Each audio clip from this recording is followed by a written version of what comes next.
আমি সকাল ঘুম থেকে উঠে দেখি একটু শব্দ হলো। শব্দ হওয়ার কারণেই আমি বাড়ি থেকে বেরিয়ে আসলাম। বেরিয়ে এসে দেখি ২টা গাড়ি অ্যাক্সিডেন্ট করলো।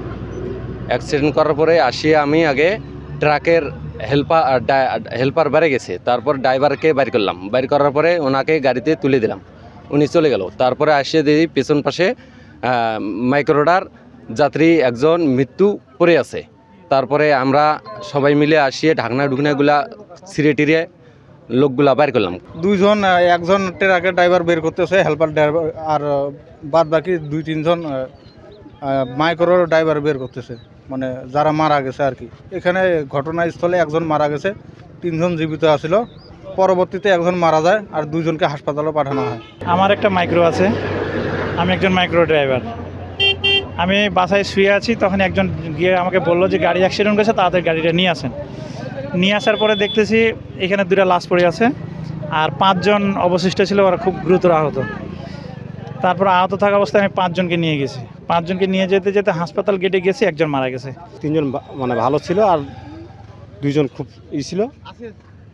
ওই 5 জন কাকে নিয়ে হাসপাতালে যাওয়ার কালীন রাস্তায় একজন মারা গেছে, এখানে 2 জন, 3 জন হলো। আর মনে করেন ঠাকুরগাঁও সদর হাসপাতালে যাওয়ার পর ওইখানে চিকিৎসাধীন একজন মারা গেছে। মাইক্রোবাসের ড্রাইভারও মারা গেছেন।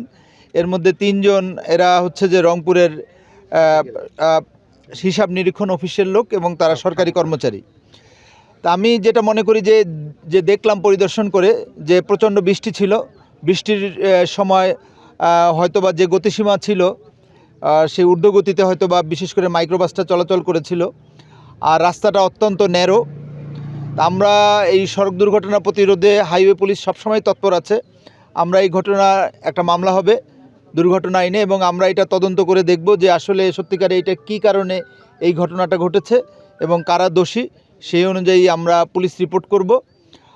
আর একই সাথে আমরা দেখব যে এই রাস্তাটা যেহেতু অত্যন্ত ন্যারো, এই ব্যাপারে রোডস অ্যান্ড হাইওয়ের সাথে কথা বলবো আমরা, এবং রোডস অ্যান্ড হাইওয়ে যাতে এই রাস্তাটা সংস্কার করে এই ব্যাপারে আমরা চিঠি দেব তাদেরকে। এখানে যখনই আপনি যানবাহনে উঠবেন আপনাকে আইন মেনে চলতে হবে। একমাত্র সচেতনতা এবং আইনের যথাযথ প্রয়োগই পারে সড়ক দুর্ঘটনা প্রতিরোধ করতে।